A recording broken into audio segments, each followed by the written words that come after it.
గురుగారు, ఇదే శ్రావణ మాసంలో అశూన్య శయన వ్రతం చేస్తారు కదా, దాని ప్రాముఖ్యత ఏమిటి?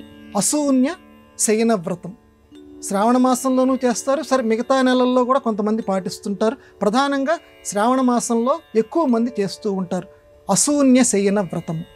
అశూన్య శయనం అంటే ఖాళీ పడక.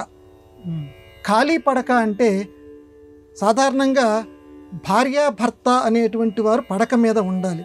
అలా కాకుండా ఒకరు అందులోంచి తప్పుకున్నారనుకోండి, అంటే చనిపోతారు అనే భావనే తట్టుకోలేరు చాలామంది భార్యాభర్తల్లో.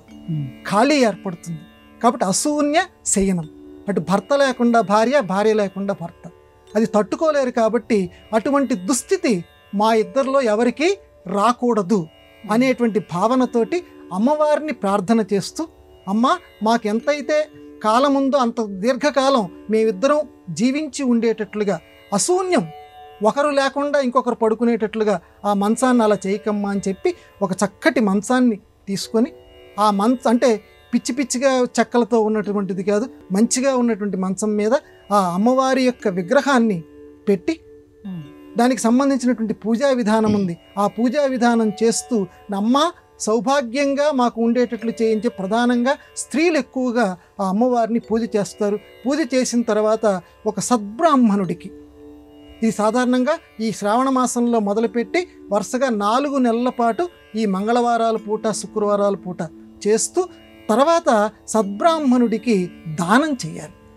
దానం గనక చేస్తే తమ జాతకాల్లో ఏవైతే కీడులు ఉన్నాయో, ఏవైతే గ్రహాలకు సంబంధించి అపాయాలు ఉన్నాయో అవన్నీ కూడా తొలగిపోయి ఈ అశూన్య శయన వ్రతం ద్వారా భార్యాభర్తల్లో ఒకరు అకాల మృత్యువు పాలు కాకుండా చక్కగా వాళ్ళ కాపురాలు నిలబడతాయి. తర్వాత వీలున్నంతలో బంగారపు దానం, మాకంత శక్తి లేదంటే మీరు ఎంతవరకు ఇవ్వగలరో ఆ దానాన్ని మాత్రం ఒక సద్బ్రాహ్మణుడికి ఇవ్వాలి. ఒక మంచం రూపంలో ఉన్నది కనుక ఇస్తే ఇంకా చాలా మంచిది.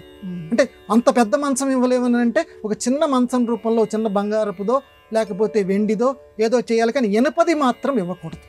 అది మన సంప్రదాయం చెప్పింది. ఎందుకంటే ఇనుము శనీశ్వరుడికి సంబంధించినటువంటిది. కాబట్టి మన పూజా కార్యక్రమాల్లో ఇనుముకి సంబంధించింది వద్దన్నారు.